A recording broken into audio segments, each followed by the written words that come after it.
আজকে আমরা রোশনাই নাটকের পর্বে দেখব যে রোশনাই ছোটুকে বলে, ছোটু তুমি দয়া করে মন খারাপ করো না। আমি জানি এটা শুনে তোমার খুব খারাপ লাগছে যে আমাকে এখান থেকে চলে যেতে হবে, কিন্তু তুমি বিশ্বাস করো, তুমি আর সার্জি আমার শক্তি। তোমরা এভাবে ভেঙে পড়ো না। আর এক সময় কোনো না কোনো মেয়েকে তার বসবাস ছেড়ে যেতেই হয়, আর আমার চলে যাওয়াতেই এই বাড়ির মঙ্গল। এরপর ছোটু বলে, কার মঙ্গল আর কার অমঙ্গল আমি জানি না রোশনাই, তবে একটা জিনিস মনে রেখো, তোমার ছোটুর হয়তো বিশাল বাড়ি নেই, গাড়ি নেই, কিন্তু একটা বড় মন আছে।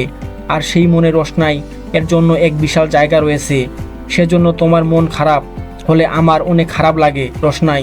আজ তুমি অসুস্থ, আমার উচিত ছিল সারাদিন তোমার পাশে থাকা, কিন্তু আমার কোনো উপায় নেই জানো। ইদানিং হাতটা একদম ফাঁকা। আমাকে স্কুলে স্কুলে বই বিক্রি করতে বের হতে হবে আজকে। আর শুনো, আমি বিকেলের মধ্যে চলে আসব। আর হ্যাঁ, আমি যখন বাসায় থাকবো না, কেউ যদি তোমায় কিছু বলে তুমি কিন্তু কিছু মনে করবা না, সাবধানে থাকবে কেমন। এই বলে ছোটু চলে যায়। এরপর জাহ্নবীকে ফোন দেয় তার আন্টি আর বলে বাড়ির অবস্থা কীরকম। তারপর সে বলে অবস্থা তো ভালো ভালো, মহারানী তো ওপরেই ঘুমাচ্ছে। তারপর তার আন্টি বলে আমাদের ঘুম কেড়ে নিয়ে এখন নিজে ঘুমাচ্ছে। এরপর জাহ্নবী বলে হ্যাঁ, বাড়িতে তো সবাই রেগে গেছে, এত নেশা করে পড়ে আছে, সবাই বলতেছে নেশারু একটা। ঠাম্মি তো তখনই বাড়ি থেকে বের করে দিতে চাইছিলেন।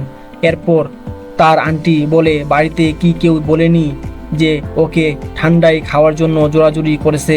ওদিকে সব ঠিক আছে তো?